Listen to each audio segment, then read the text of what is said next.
Welcome back to another quick guide. Today I'll teach you how to blur background in Inshot. To blur the background of a video using Inshot, follow these steps. Launch the Inshot app on your device.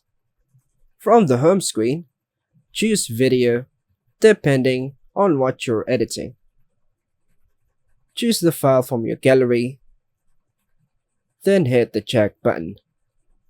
Once the video is loaded, tap on Effect in the toolbar. Tap Effect again. Navigate to Style and choose Blur to apply the blur effect to the background.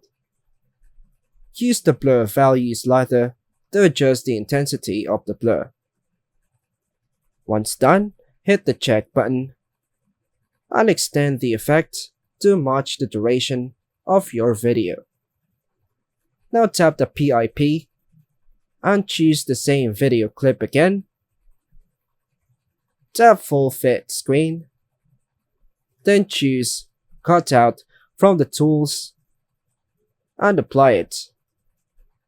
Confirm by hitting the check button.